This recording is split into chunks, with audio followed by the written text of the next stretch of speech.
Hello दोस्तों, अब आएगा मजा।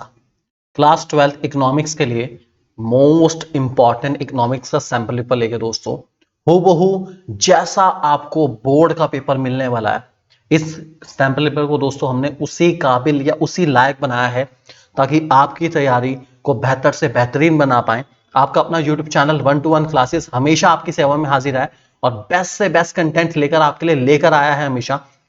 फिजिकल एजुकेशन में आपको पता है सैंपल पेपर से बहुत क्वेश्चन आए, एमसीक्यू से बहुत क्वेश्चन आए। हमारी कोशिश है इकोनॉमिक्स के एग्जाम को भी हम लोग मैक्सिमम से मैक्सिमम गेस करके चल पाए आप लोगों के लिए, इसीलिए बेस्ट कंटेंट आपके लिए सर्व करना चाह रहे हैं। दोस्तों शुरू करते हैं, जल्दी जल्दी सॉल्यूशन की बात करेंगे हर एक टॉपिक की, जिसमें ज्यादा डिटेल की नीड होगी उसको ज्यादा डिटेल में भी पढ़ेंगे, समझाएंगे आपको अच्छे से। दोस्तों शुरू करते हैं।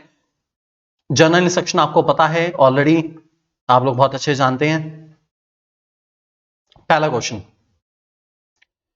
है at higher level of income people generally have lower MPC. आपको कहा गया है कि जैसे जैसे इनकम बढ़ती रहती है वैसे वैसे एमपीसी गिरती रहती है। इनकम बढ़ेगी, एमपीसी गिरेगी। ये बात बिल्कुल सच है दोस्तों, ये सच्चाई है बिल्कुल। इसका रीजन क्या है? क्योंकि जब इनकम बहुत ज्यादा बढ़ जाती है ना, तो आप कम परसेंटेज को कंज्यूम करके भी बहुत अच्छा कंज्यूम कर लो। तो एमपीसी होती क्या है? बेसिकली इनकम का कितना परसेंट हिस्सा आप कंज्यूम करते हो उसको एमपीसी कहते हैं। जब इनकम बहुत ज्यादा है तो सिंपल भाषा में एग्जांपल ले लो, मान लो एक इंसान की इनकम है 1 करोड़ रुपया, ठीक है। अगर वो सिर्फ और सिर्फ 10%, केवल 10% पे अपनी इनकम का खर्च करता है ना, तब भी उसके पास 10 लाख रुपए हैं खर्च करने के लिए। 10 लाख रुपए बहुत बड़ी रकम है यार, आसानी से खर्च कर सकता है और बढ़िया तरीके से अच्छी जिंदगी जी सकता है दोस्तों। तो हायर इनकम लेवल पे एमपीसी कम होती है, बात बिल्कुल सच है, ध्यान रख के चलेंगे। दूसरा क्वेश्चन आपके सामने आ चुका है दोस्तों। सवाल आपसे पूछा गया है असर्शन रीजन के ऊपर बेस्ड है, ठीक है। सोच समझ के इसका जवाब देंगे आप लोग, काफी इंपॉर्टेंट क्वेश्चन है आप लोगों के लिए, ठीक है। इसमें पूछा गया है import of crude oil by India will have a favorable impact on balance of payment of India। देखो मैं क्रूड ऑयल इंपोर्ट करा रहा हूं, इससे अच्छा इंपैक्ट होगा बीओपी पे? ऐसा तो नहीं है, बिल्कुल भी अच्छा इंपैक्ट नहीं होगा। Import of goods are recorded on the debit side of current account. Import of goods debit side of current account पे नोट होते हैं, हाँ बात तो सही है बिल्कुल। As a lead to outflow of foreign exchange, जिससे पैसा जाता है। अब ये बात तो बिल्कुल ठीक है, जितने इंपोर्ट होते हैं दोस्तों वो डेबिट साइड पे नोट होते हैं, ऊपर से ऊपर करेंट अकाउंट पे नोट होते हैं, बिल्कुल सही बात लिखी गई है। तो असर्शन गलत है, जबकि रीजन ठीक है, रीजन तो प्रॉपर है। तो असर्शन तो ट्रू है, सॉरी रीजन ट्रू है, असर्शन फॉल्स है। डी वाला ऑप्शन करेक्ट माना जाएगा दोस्तों, ध्यान रख के चलेंगे। नेक्स्ट क्वेश्चन नंबर 3 आपके सामने आ चुका है। अगेन असर्शन एंड रीजन आपसे पूछे गए हैं दोस्तों, बहुत सोच समझ के इनके जवाब देने हैं आपको। बहुत बढ़िया क्वेश्चन है, आराम से सोच समझ के जवाब देंगे इनका। क्वेश्चन है central bank provide loan to the commercial bank in the situation of financial distress. Central bank loan देता है कमर्शियल बैंक को फाइनेंशियल डिस्ट्रेस के टाइम पर भी, बात तो सही है। The central bank can suggest the government to help the bank facing the financial crisis. Even जो सेंट्रल बैंक है वो सरकार को कह सकता है कि जिस भी बैंक के फाइनेंशियल क्राइसिस चल रहे हैं उसकी मदद करिए। तो मदद करने को कह सकता है, ये आपसे कहा गया है। आप सोचिए एक बार, क्या इसका आंसर आपको लगता है दोस्तों? सोच समझ के बताइए। तो दोस्तों सोचिए और समझ के इसका जवाब दीजिए। बात तो ठीक लिखी गई है आपके सामने यहाँ पर कि सेंट्रल बैंक लोन देता है कमर्शियल बैंक को, बात ठीक है। सेंट्रल बैंक सजेस्ट कर सकता है गवर्नमेंट को फाइनेंशियल टाइम पर, सिचुएशन पर हेल्प करने के लिए, कर सकता है, बिल्कुल कर सकता है, बात सही है। लेकिन रीजन करेक्ट लग नहीं रहा। सेंट्रल बैंक लोन देता है कमर्शियल बैंक को फाइनेंशियल डिस्ट्रेस में, रीजन आना चाहिए इस पर्टिकुलर सिचुएशन को हम लोग कह के चलते हैं lender of the last resort, ठीक है। रीजन कुछ ऐसा होना चाहिए था, लेकिन रीजन ऐसा नहीं है। बात दोनों ठीक है, मैं मानता हूं बिल्कुल, लेकिन lender of the last resort है ये असर्शन में, रीजन में उसका जिक्र तो करते, ऐसा नहीं है दोस्तों। इससे ऑप्शन नंबर बी करेक्ट है कि असर्शन रीजन दोनों सही है, लेकिन रीजन जो है वो करेक्ट एक्सप्लेनेशन नहीं दे रहा है असर्शन की, ध्यान रखेंगे इस बात को दोस्तों। क्वेश्चन नंबर 4 आपके सामने आ चुका है दोस्तों। आपसे पूछा गया है India's purchasing power parity was 22 national currency unit पर यूएस डॉलर। मतलब इंडिया की purchasing power parity 22 national currency unit, मतलब 22 रुपए, ठीक है, पर यूएस डॉलर। इसका मतलब क्या है? बेसिकली परचेजिंग पावर पैरिटी के अकॉर्डिंग $1 22 रुपए के बराबर है।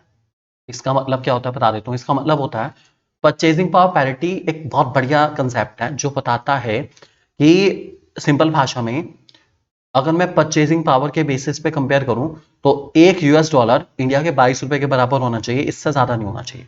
वो ठीक है, फॉरेन एक्सचेंज रेट के बेसिस पे डॉलर 82 83 चल रहा है, लेकिन रियल लाइफ में जितना आप $1 में खरीदते हो अमेरिका में, इतना सामान आपको इंडिया में 22 रुपए में मिल जाता है, मात्र 22 रुपए में। इसका मतलब ये है। अब आपको बताने इसका मतलब क्या है, देखते हैं ऑप्शन में। Goods that can be bought for $1 in the US would require 22 रुपए इन इंडिया। भाई यही सही है हमारा, बिल्कुल सही ये आंसर है। मैंने आपको पहले इसका रीजन बता दिया, एक्सप्लेनेशन दे दी, बाकी सब गलत है। ए वाला ऑप्शन ही सही है, बाकी पढ़ने की जरूरत ही नहीं है बिल्कुल भी। Question number 5, which all following is example of public goods. इनमें से कौन सा पब्लिक गुड्स है? Medicine, injection, book, stationery, house furniture, law and order. दोस्तों सही आंसर है law and order. Public goods वो गुड्स होते हैं जिसको हर इंसान कंज्यूम करता है, लेकिन इन पे खर्च सरकार करती है। तो मेडिसिन, इंजेक्शन, बुक, स्टेशनरी, ये सारे के सारे तो कंज्यूमर गुड्स हैं। लॉ एंड ऑर्डर एक ऐसी चीज है जो पब्लिक गुड्स हैं, जो कलेक्टिव इंटरेस्ट को सर्व करने के लिए करे जाएं, उनको दोस्तों हम लोग पब्लिक गुड्स कह के चलते हैं। कलेक्टिव इंटरेस्ट, ध्यान रख के चलना, कलेक्टिव इंटरेस्ट। ठीक है, क्वेश्चन नंबर 6 आ चुका है। ओके, न्यूमेरिकल है, हाइपोथेटिकल इकोनॉमी है, इनकम 5000 से 6000 हुई है, कंजम्पशन बढ़ गया 4000 से 4600, 46 हो गया। एमपीसी निकालनी है। एमपीसी का फॉर्मूला आपको पता है दोस्तों, डेल्टा सी आपका 600 रुपये है, कंजम्पशन में चेंज आपको दिख रहा है, डेल्टा वाई आपका है 1000 रुपये, तो 600 अपॉन 1000 0.6 ये रहा आंसर। उसके बाद अगर एमपीएस 1 है तो मल्टीप्लायर कितना होगा, K equals to 1 upon MPS formula होता है, आपको पता है इस बारे में, 1 अपॉन 1 इक्वल्स टू 1, इसलिए आंसर आएगा 1। That's it, simple. Which of following formula is incorrect. Okay, ओहो क्या बात है भाई, ये M1 M2 M3 M4, वैसे तो इनके ऊपर क्वेश्चन आने के चांसेस थोड़े कम है, लेकिन फिर भी एमसीक्यू में इनका जिक्र है, एमसीक्यू में आ सकते हैं दोस्तों। बताना है कौन सा ठीक है फॉर्मूला। क्वेश्चन नंबर 7 में आपको बताना है इनकरेक्ट कौन सा है बेसिकली। ठीक है, देखते हैं। M1 equal to C plus net demand deposit. M1 equal to C plus net demand deposit, ऐसा नहीं है दोस्तों। M1 equal to C plus demand deposit plus other deposit with commercial bank, ऐसा मेंशन करा जाता है। ठीक है, फिलहाल तो मुझे M1 थोड़ा गलत लग रहा है, बाकी कंफर्म करते हैं। M2 M1 plus saving deposit, ठीक है बिल्कुल सही है ये तो। M3 equal to M2 plus net deposit, इसमें भी थोड़ी गलती सी नजर आ रही है दोस्तों मुझे यहाँ पर M1 आता है वैसे, M plus net time deposit of commercial bank, और M4 में तो ठीक है, ये भी ठीक है। तो ऑप्शन नंबर सी एंड ए दोनों हो सकते हैं इसके आंसर। कुछ लोगों की बुक में मुझे लगता है M1 का formula C plus D D ही है, that is cash and coins या currency with public plus demand deposit ही है। तो ऐसी कंडीशन में ए वाला भी ठीक माना जा सकता है, सी वाला तो बिल्कुल गलत है, ये पक्की बात है। तो I will go with C, सी वाला बिल्कुल गलत है आंसर, ध्यान रख के चलेंगे दोस्तों इस बात को। Question number 8, foreign exchange transaction which are independent of other transaction. जो इंडिपेंडेंट होते हैं उनको क्या कहते हैं? मैंने पहले बताया था, इंडिपेंडेंट ट्रांजेक्शन को कहा जाता है दोस्तों ऑटोनोमस ट्रांजेक्शन। ध्यान रख के चलना है, काफी अच्छा क्वेश्चन है, आ सकता है। इसी में हमारे पास आ गया आपके सामने, company located in India receive a loan from company located abroad. Loan आया है, लोन आया है, लोन आया है, कहाँ नोट करूंगा? लोन मतलब basically borrowings and lending. Borrowings है मेरी, बोरोइंग्स दोस्तों हमेशा एक तो आती है सबसे पहले कैपिटल अकाउंट में, ठीक है, तो करंट अकाउंट वाले तो ऑप्शन ही काट दूंगा, कैपिटल अकाउंट के देखते हैं, दोनों इनमें से किसी का आंसर है। बोरोइंग जितनी भी होगी सारी की सारी क्रेडिट साइड पे नोट होती है, ठीक है, तो ऑप्शन नंबर सी करेक्ट है, ध्यान रखेंगे इस बात को। Question number 9, aggregate demand curve starts from, कहां से स्टार्ट होता है एडी कर्व? दोस्तों एडी कर्व अगर देखें तो एडी कर्व स्टार्ट होता है यहाँ से, दैट इज वाई एक्सिस से, आपको पता ही already.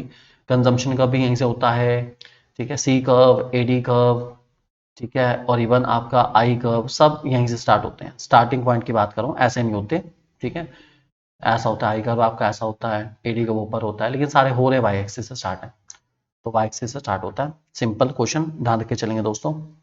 APC can never be, okay, APC इनमें से क्या नहीं हो सकता? एपीसी पॉजिटिव होता है, बिल्कुल होता है। एपीसी जीरो नहीं हो सकता, मोर देन वन हो सकता है, लेस देन वन हो सकता है, लेकिन एपीसी कभी जीरो नहीं हो सकता। उसका रीजन क्या है? एपीसी कभी जीरो नहीं होगा क्योंकि सी कभी जीरो नहीं होता, ठीक है, ध्यान रख के चलेंगे। एमपीसी जीरो में मल्टीप्लायर कितना होगा? फॉर्मूला आपको बताइए यार, के इक्वल्स टू 1/1 माइनस एमपीसी भी एक फॉर्मूला है हमारे पास, उसके हिसाब से 1/1 माइनस 0.5 1/0.5 इक्वल्स टू 2, 2 आएगा यार, तो आंसर आएगा 2, तो k इक्वल्स टू 2, ध्यान रख के चलेंगे। इस टाइप का भी क्वेश्चन आना ही है, ऑब्वियसली बात आपको पता ही है।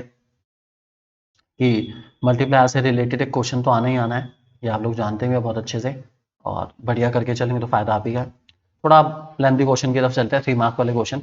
Estimate the value of nominal GDP, real GDP दे रखा है आपको, प्राइस इंडेक्स दे रखा है, ठीक है, प्राइस इंडेक्स 125 है और आपकी रियल जीडीपी 500 है, ठीक है, कोई बात नहीं। आपको पता है प्राइस इंडेक्स का फॉर्मूला होता है नॉमिनल अपॉन रियल इंटू 100, ठीक है। तो प्राइस इंडेक्स आपको पता है ऑलरेडी, आप लोग फटाफट निकाल लीजिए। प्राइस इंडेक्स 125 है, नॉमिनल मुझे निकालनी है, रियल 500 है, इंटू 100 आप लोग जानते हैं बहुत अच्छे से। 0 से 0 कट भी कर दूँ, इसको तो भेजो बस। 125 इंटू 5 625, 625 आपका आएगा नॉमिनल जीडीपी, ध्यान रख के चलेंगे। आएगा कैसे, ये वाला क्वेश्चन आपका एमसीक्यू में ज़्यादा बैठता है, 3 मार्क के हिसाब से भी आ सकता है, क्वेश्चन बन जाएगा और इजी क्वेश्चन है, आसानी से दे दोगे आप, कोई दिक्कत नहीं। ओके, ट्रेड डेफिसिट और करंट अकाउंट डेफिसिट में क्या फ़र्क है दोस्तों? ट्रेड डेफिसिट जो होता है हमारा, वो सिर्फ और सिर्फ हमारे इंपोर्ट एक्सपोर्ट से रिलेटेड होता है, जिसको मैं कह सकता हूं बैलेंस ऑफ ट्रेड डेफिसिट भी कह सकता हूं।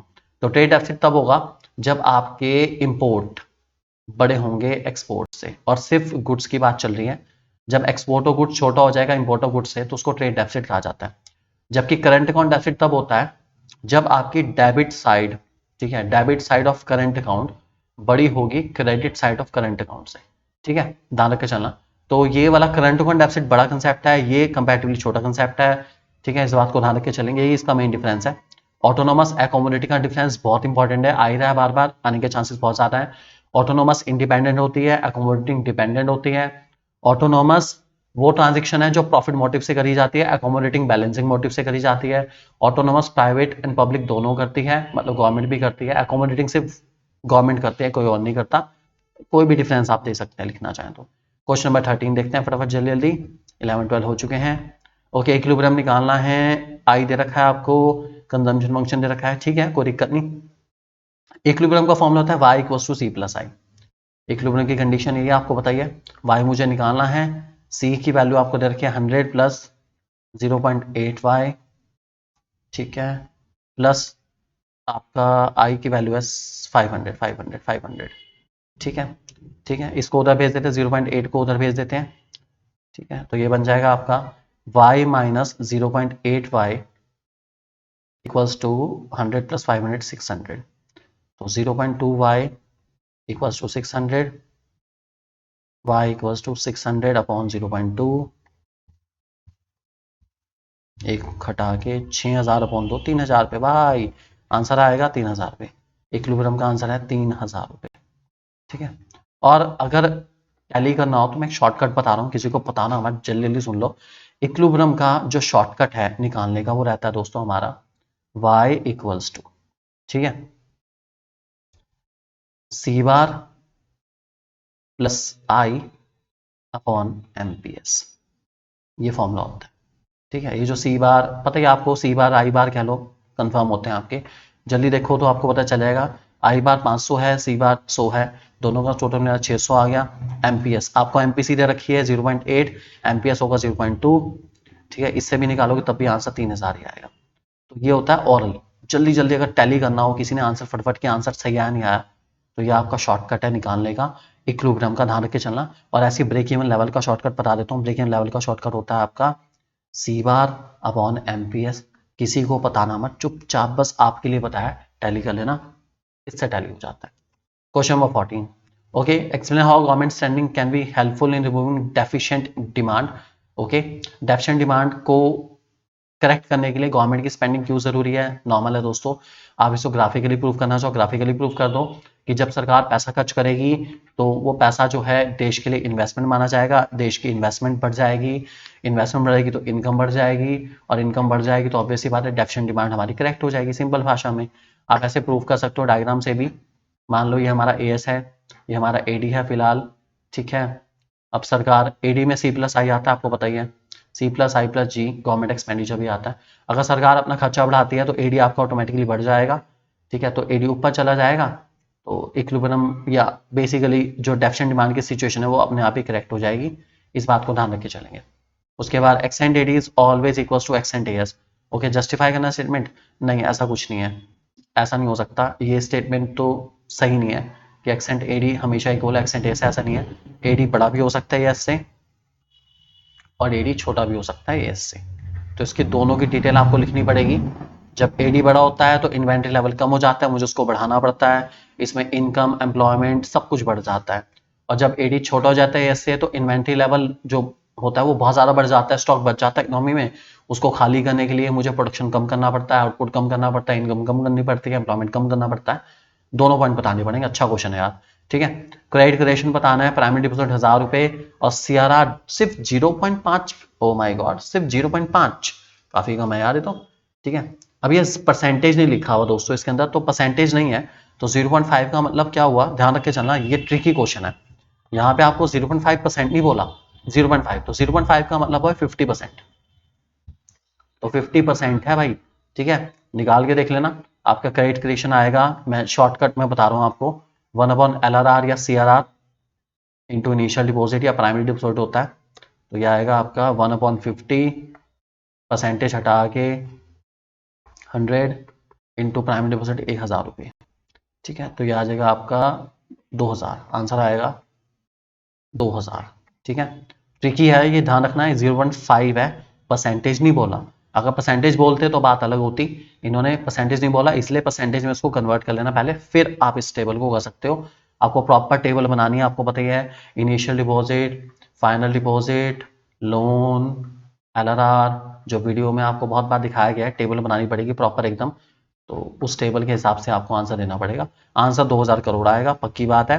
फाइनल डिपॉजिट का टोटल गारंटी के साथ कह रहा हूँ 2000 करोड़ आएगा, ध्यान रख के चलना। लोन में आएगा आपका 1000 करोड़ और LRR में आएगा 1000 करोड़, या जो भी है फिगर होगी देख लेंगे। क्वेश्चन नंबर 16, ओहो क्या बात है, न्यूमेरिकल यार, न्यूमेरिकल सॉल्व करना पड़ेगा भाई, GNPFC निकालना है।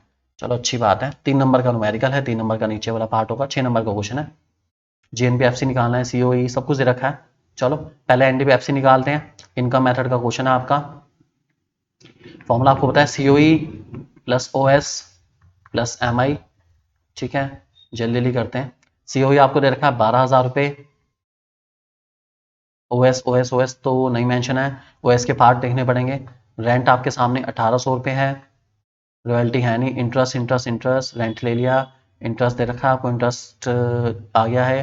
प्रॉफिट आपको दे रखा है 1500 रुपये, ले लो भाई जल्दी जल्दी ले लो, फटाफट खत्म हो गया है तो पूरा। मिक्स इनकम दे रखी है 1300 रुपये, जल्दी जल्दी प्लस करते हैं इसको। 12,000 प्लस 28, 12,000 एक 13,000 एक 14,000, 14,500, 15,300, 15,600, 16,600, 16600। एक बार चेक कर लेंगे फटाफट दोस्तों, टैली कर लेते हैं। 358816 और ये 4600 बैठ गया टोटल, 46, हाँ ठीक है, 16,600 आ गया। NDPFC GNPFC में कन्वर्ट करना है इसको, GNPFC equals to NDPFC, net से ग्रॉस में जाने के लिए प्लस डेप, FC का FC है, डोमेस्टिक से नेशनल में जाने के लिए प्लस NFI है, NFYA कह लो या तुम्हारी मर्जी है, जो मर्जी कह लो। तो 16,600 plus tap tap tap tap tap का टैप टैप टैप टैप 1100 रुपये डैप है। NFI की बात करूं तो ये डर का है, फ्रॉम माइनस का है, कोई बात नहीं,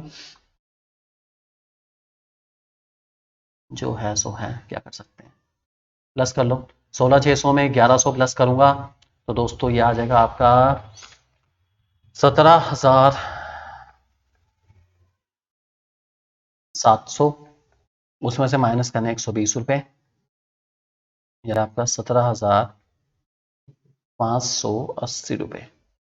तो ये आंसर है दोस्तों, ठीक है। बाकी टैली कर लेंगे एक बारी, उम्मीद है कोई गलती नहीं होगी इसके अंदर, सबको आता है बहुत अच्छे से, ठीक है। और FC का FC पे है तो NIT का यूज ही नहीं हुआ, कोई बात नहीं। अगला, interpret the picture of account on domestic and national income. Domestic economy से प्रॉफिट ले लेके फॉरनर्स जा रहे हैं।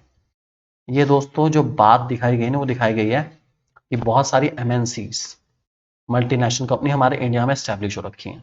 अब ये MNCs की खासियत क्या है, ये सारे इंडिया को लूटती हैं। कैसे लूटती हैं, हमारे इंडिया वाले लोगों की खासियत क्या है, वो सारी हर चीज़, हर ब्रांड लेंगे तो बाहर वाली कंपनी का, हर ब्रांड लेंगे बाहर वाली कंपनी का, इससे बाहर वाली कंपनी को फायदा हो रहा है और हमारी डोमेस्टिक इकोनॉमी को लूटा जा रहा है। ये बहुत कॉमन चीज़ है और बहुत कॉमन ही हो रहा है ये, और देश में ऐसा चल ही रहा है इतने टाइम से, क्या कर सकते हैं बताओ। तो मजबूरी भी है और ज़रूरी भी है, तो ये हमारी डोमेस्टिक इकोनॉमी को लूट रहे हैं। ये दिखा रहे हैं कि सिंपल भाषा में नेट फैक्टर, अगर मैं सिंपल भाषा में कहूं तो फैक्टर इनकम टू अब्रॉड ज्यादा है फैक्टर इनकम फ्रॉम अब्रॉड से। ठीक है, तो इसका मतलब है बाहर पैसा ज्यादा जा रहा है और बाहर से पैसा कम आ रहा है, इसलिए हमारी डोमेस्टिक इकोनॉमी जो है ना स्ट्रांग नहीं बन पा रही है, हमारी इंडियन इकोनॉमी स्ट्रांग नहीं बन पा रही है।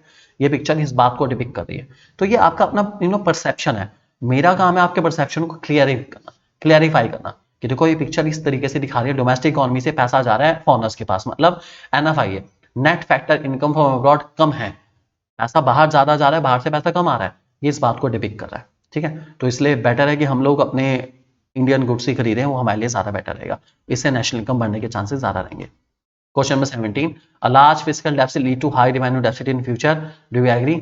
फिस्कल डेफिसिट ज्यादा होगा तो रेवेन्यू डेफिसिट ज्यादा होगा, बिल्कुल हो सकता है दोस्तों। देखो फिस्कल डेफिसिट जब बढ़ेगा तो बोरिंग्स बढ़ेगी, ठीक है, बोरिंग्स बढ़ेगी तो फ्यूचर की इंटरेस्ट पेमेंट बढ़ेगी, और इंटरेस्ट पेमेंट बढ़ेगी तो ऑब्वियसली बात है प्राइमरी डेफिसिट बढ़ेगा, क्योंकि इंटरेस्ट पेमेंट होगी तभी तो प्राइमरी डेफिसिट होगा।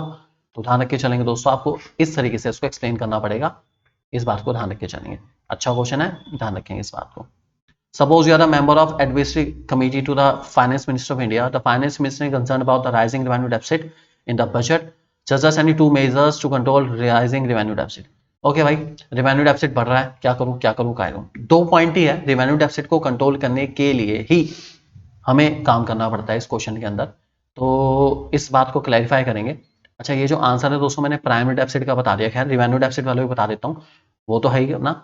जब फिस्कल डेफिसिट बढ़ता है प्राइमरी डेफिसिट भी बढ़ता है, रेवेन्यू डेफिसिट बढ़ता है, कैसे बढ़ता है वो बता देता हूँ। जब फिस्कल डेफिसिट बढ़ेगा तो बोरोइंग्स बढ़ेगी, क्योंकि फिस्कल डेफिसिट बोरोइंग इक्वल होती है, बोरोइंग्स बढ़ेगी तो इंटरेस्ट पेमेंट बढ़ेगी, और जो इंटरेस्ट पेमेंट बढ़ेगी तो इंटरेस्ट पेमेंट मेरा रेवेन्यू एक्सपेंडिचर होता है, रेवेन्यू एक्सपेंडिचर बढ़ेगा तो रेवेन्यू डेफिसिट भी बढ़ेगा। ठीक है, तो ध्यान रखे चलना, ऐसे भी आप लिख सकते हो। ठीक है, उसके बाद एडवाइजरी कमेटी ने रेवेन्यू डेफिसिट को कैसे कम करना है वो बता दूं भाई, दो ही तरीके हैं।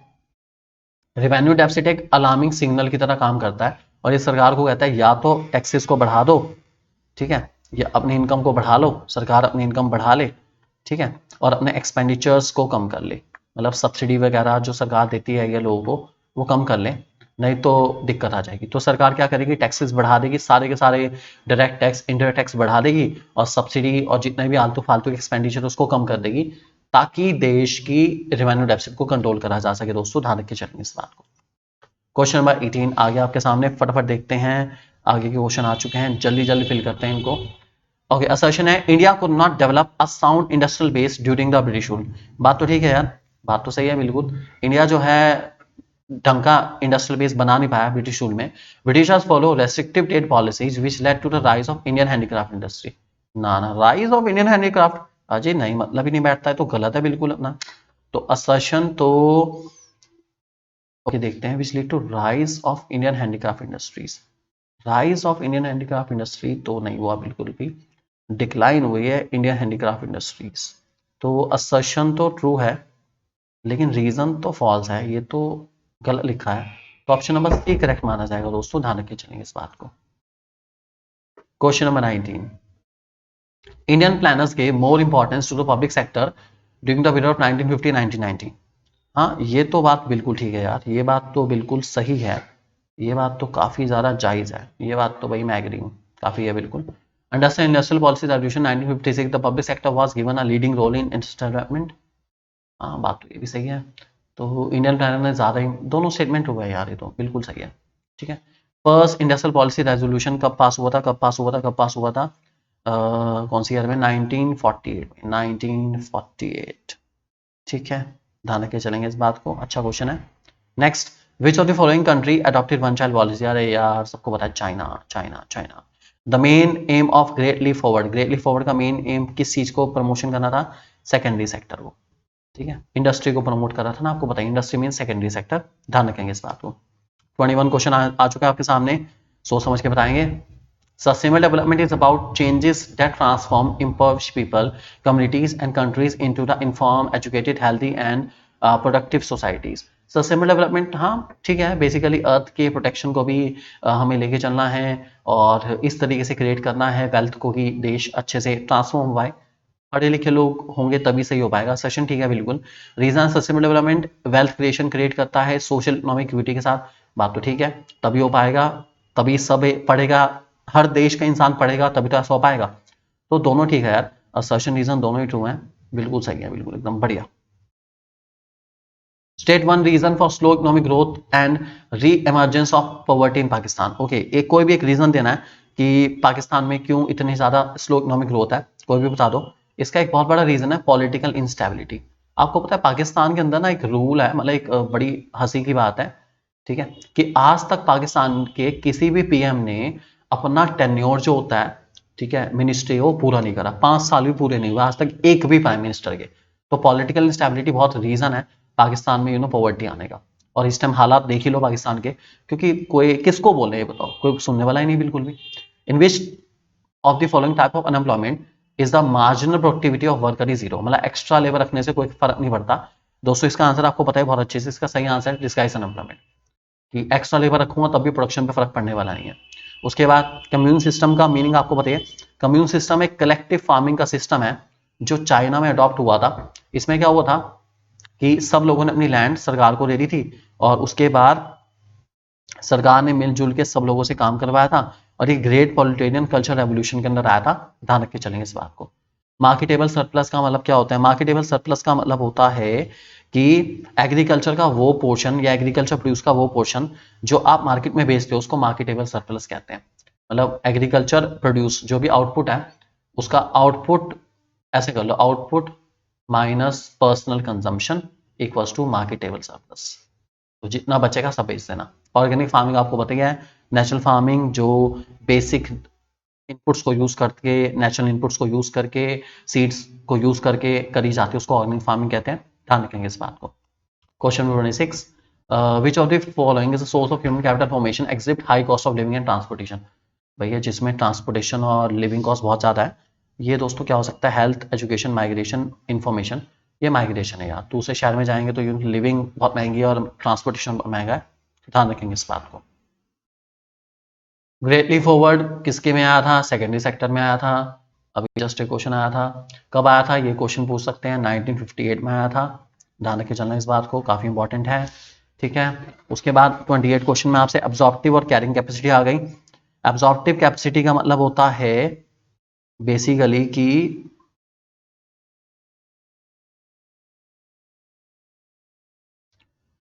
कितना एब्जॉर्ब कर सकता है डिग्रेडेशन, हमारा एनवायरमेंट है कितना डिग्रेडेशन एब्जॉर्ब कर सकता है, मतलब किस लिमिट तक डिग्रेडेशन एब्जॉर्ब हो जाएगा।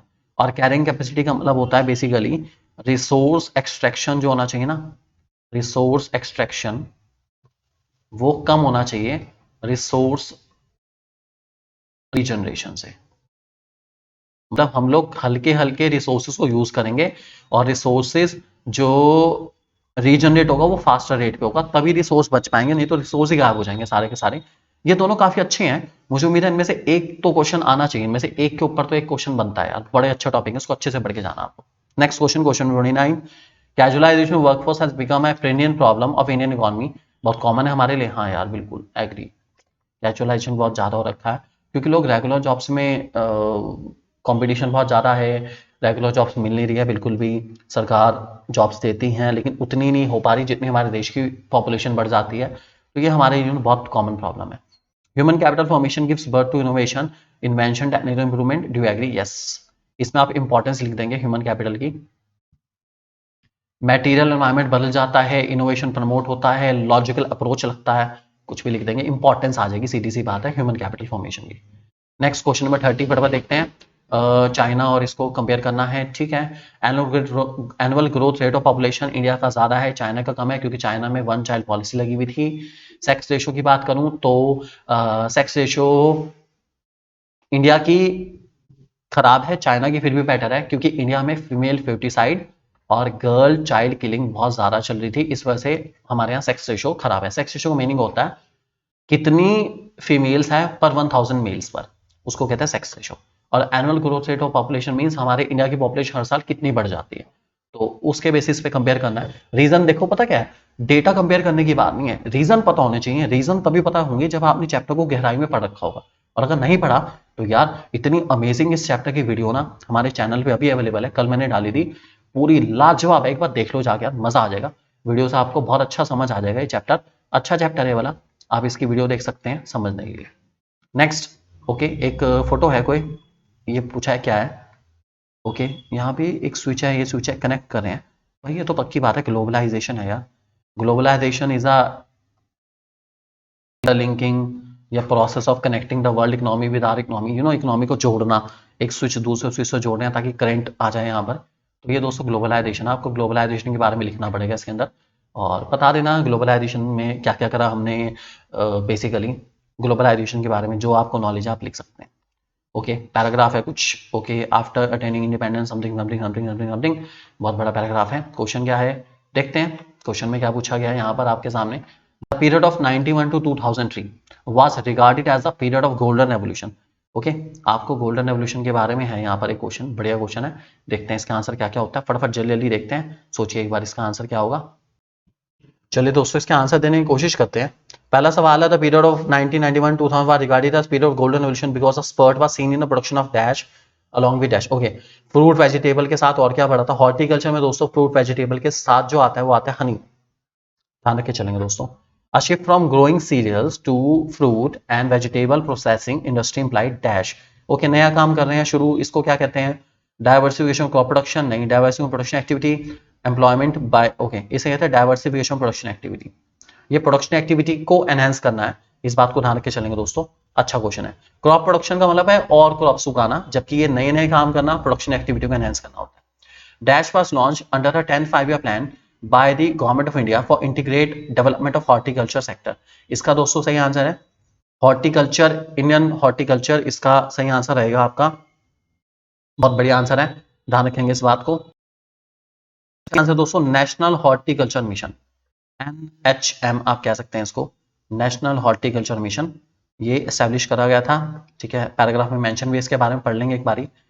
ओके, स्टेटमेंट ट्रू कौन सा है, horticulture refers to production of fruit vegetable aromatic plant flower species plantation crop etc. Horticulture contribute to the more than 1/3 of the value of agriculture output in the country. Okay, कौन सा true नहीं है पूछा गया, besides providing food and nutrition the production of horticulture crop provide employment to the women in rural areas. Green revolution was a notable increase in the production of cereal fruit and vegetable. Green revolution तो सिर्फ serials पे आया था, fruit vegetable पे थोड़ी ना आया था, तो यही गलत है यार, बाकी सब तो ठीक है, ये भी ठीक है, ये भी ठीक है, ये भी ठीक है, ये गलत है। ग्रीन रेवोल्यूशन फ्रूट वेजिटेबल के प्रोडक्शन पे नहीं आया था, सीरियल के प्रोडक्शन पे आया था, ध्यान रखेंगे दोस्तों इस बात को। लास्ट हमारे क्वेश्चन आ चुके हैं, एग्रीकल्चर मार्केटिंग क्या होती है आपको बताइए, एग्रीकल्चर के जो प्रोड्यूस होते हैं उसको हार्वेस्ट करना, उसको प्रोसेस करना, उसको स्टोर करना और सही रेट पे बेचना, एग्रीकल्चर मार्केटिंग आपको पता है ऑलरेडी, ठीक है। Micro credit program rural areas में SHG है दोस्तों, SHG के ऊपर क्वेश्चन आने के चांसेस काफी ज्यादा हैं, इसको अच्छे से पढ़ लेंगे आप लोग। और फार्मर्स कौन कौन सी प्रॉब्लम ऑर्गेनिक फार्मिंग फेस कर रहा है, तो बेसिकली फार्मर्स को जो प्रॉब्लम फेस करनी पड़ी है ना ऑर्गेनिक फार्मिंग के साथ वो ये है कि लिमिटेड क्रॉप का मतलब है जो आउटपुट उगता है ना वो कम उगता है, लो आउटपुट कह सकते हो आप इसको, आउटपुट कम उगता है, और दूसरा आउटपुट कॉस्टली है, तो हर इंसान उसको लेना पसंद करता नहीं करता, ये बड़ी दिक्कत है, और स्लो है, बहुत स्लो है, और एक क्रॉप उगती है पूरे साल में, सिर्फ एक क्रॉप ही उगती है, ये बड़ी दिक्कत है, ठीक है। ह्यूमन कैपिटल फॉर्मेशन क्या है उसकी प्रॉब्लम बता दो, ह्यूमन कैपिटल फॉर्मेशन का मीन्स होता है addition of net stock of human capital, skills and expertise over a period of time is called human capital. इसकी प्रॉब्लम है ब्रेन ड्रेन, सबसे बड़ी, ठीक है, बहुत बड़ी प्रॉब्लम ब्रेन ड्रेन। इसके अलावा लो एकेडमिक स्टैंडर्ड हमारे इंडिया में है, ठीक है, उसके बाद हेल्थ स्टैंडर्ड बहुत कम है, गवर्नमेंट एक्सपेंडिचर एजुकेशन पे बहुत कम है, ठीक है, एम्प्लॉयमेंट जनरेशन कम है, कुछ भी बता देना, कोई दिक्कत वाली बात नहीं। कोटा क्या होता है, कोटा हमारा होता है non tariff barrier, non tariff, तो कोटा का मीन्स होता है रेस्ट्रिक्शन, कि इससे ज्यादा सामान आप बाहर से मंगा नहीं सकते, उसको कोटा कहते हैं, ठीक है। इंडिया आउटसोर्सिंग हब है वर्ल्ड का, और रीजन बताओ क्यों, पहली बात तो एजुकेटेड पीपल हैं काफी अच्छे खासे, बहुत बढ़िया, ठीक है। दूसरा कह सकते हैं चीप रेट ऑफ लेबर आपको मिल जाएंगे, चीप एजुकेटेड पीपल मिल जाएंगे, मतलब चीप रेट पे एजुकेटेड लोग मिल जाएंगे हमारे काम करने के लिए, ठीक है, तो ये सबसे अच्छी बात है।